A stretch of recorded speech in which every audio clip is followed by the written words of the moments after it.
Bahanaga block सबुबले दुर्नीतिर चर्चा रही बेले आज पुणी डाली जातीय विहन जोगाण को हरिलुट कराउथवा चर्चार विषय पालटिछि। सूचना मुताबक बाहानगा ब्लॉक रे 24 गोटी पंचायत रे डाली जातीय विहन पाई 2 सेक्टर बिरी एवं 8 सेक्टर मुग चाषी चाष करने आसीथिला।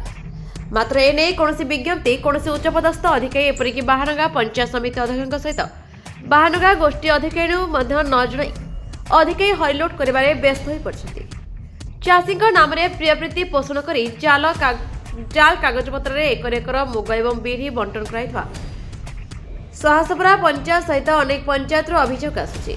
केवल सेतिक नुहे प्रकृत हिताधिकारी एही योजना विषय जानि पारनथा बेले चाषी को किपरि चयन कराउछि ताहा तदंत सापेक्ष। एपरिक विभिन्न पंचायत रे हिताधिकारी माने एही योजना रे शामिल कराना जाई योजनार हरिलोट हेउथवा देखबाक मिछि।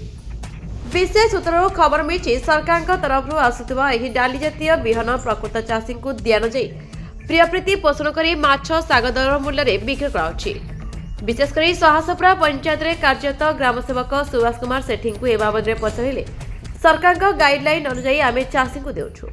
एठी प्रश्न उठे बिना कागजपत्र बिना नोटिस कौन रेजुलेसन न करी 4-5 जन चाषी को बसाई बैठक कर कृषक साथी को न जनाई बैठक कर देखा डाली जातीय विहन को बंटन करने एजेंसी मानक दि जाने बंटन कर ठीक से हीपरि बाहानगा ब्लॉक में एजेंसी नहीं व्यक्ति को जोगाजोग कर चेष्टा कर संभव हो पारनी।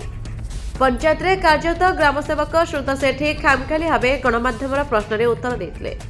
ए बाबद आम बाहानगा कृषि अधिकारी रुचिस्मिता कर महापात्र मतामत नियतला। से कहती आम पाखक संपूर्ण मुग एवं बिरी पहुंची नहीं आसिले आम तथ्य दे पारिबु। सेपरि सोरो कृषि अधिकारी वासुदेव सतपथी मतामत नियतला। से बाहानगा दायित्व थिबा अधिकारी को पचारि बुझिबा सहित घटना को नहीं असंतोष प्रकाश करथिले। ए दिगरे जिला प्रशासन विधिवत भाव में तदंत कर दोषी विरोध में कार्यानुष्ठान नेबाको चाषी दाबी करथिले। बाहानगारू Purnachandra Behera report the Republic Odisha 24 news.